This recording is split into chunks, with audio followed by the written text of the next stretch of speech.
Welcome to Zero Work Ethic, and today I'm going to be reviewing the Neewer SK300 Monolight for photography.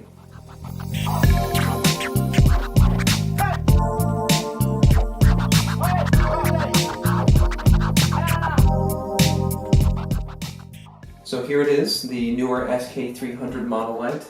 I got this a little while ago off of Amazon. For a while, I had been using my LED light panels as my light source for my photography, and that was working just fine, but I wanted to elevate my photography to another level. When I purchased this light, I bought it for $80 on Amazon. The price has since jumped to almost $100.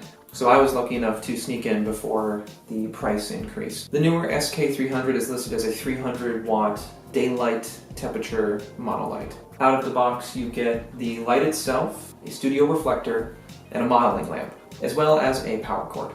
The overall build quality of this light is pretty good. It's lightweight, the body is made out of metal, the back of the light and the handle are made of plastic, but it doesn't feel any less sturdy. Same goes for the actual mounting point of the light and the adjustment handle. On the back of the light there are several buttons and inputs. We have a sync input for a radio transmitter, the on-off switch, the input for the power, slave mode toggling, modeling lamp toggling, buzz button, which just makes it beep whenever you press any buttons, and then a manual flash. It also has two arrow keys to adjust the power level of the light. I've had this light for a little while now, but haven't really had a chance to use it until this past Friday when I had a photo shoot with my friend Caitlin. And I have to say I was quite impressed with how this light performed. With my umbrella, reflector, and softbox, I was able to get some really nice shots and some really quality light. Overall, the adjustment of power on this light is simple, but pretty vague. When adjusting power on this light, you're given a range of 1 to 3 with 10 decimal points in between each number. It doesn't give you a specific EV number in which to compensate for the exposure on your camera, but I found that I was having no trouble nailing exposure. Here are some of the pros of this light.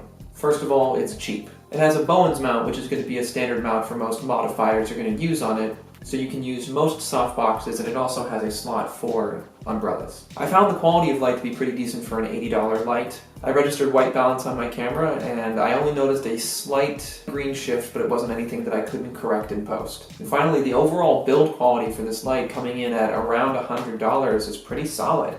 This light isn't perfect, of course. It has its drawbacks, one being that the power adjustment isn't as versatile as I would like it to be. In fact, sometimes the light was just a little too powerful, and I was finding I was having to increase my f-stop past a point that I wanted to. I was generally trying to keep around f8, and sometimes I had to go to f11. But to compensate for this, I purchased a silk cover which would decrease the amount of light that was coming through. The other drawback of this light is that the modeling lamp is basically just a centerpiece on it.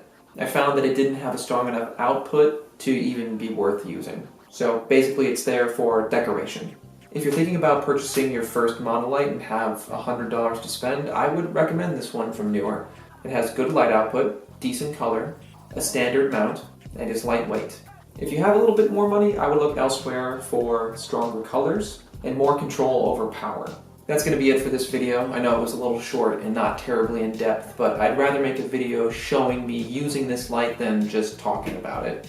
So in the next couple weeks, I'll probably release a video showing how I use this light in a studio setting. Make sure to leave a comment if you have any suggestions for future videos on this light or demonstrations that you want to see me do. If you have any experience with this light in particular and you want to leave a comment, please do. And of course, remember to like and subscribe for future videos. My name is Christian Stevenson, this is Zero Work Ethic, and thanks for watching.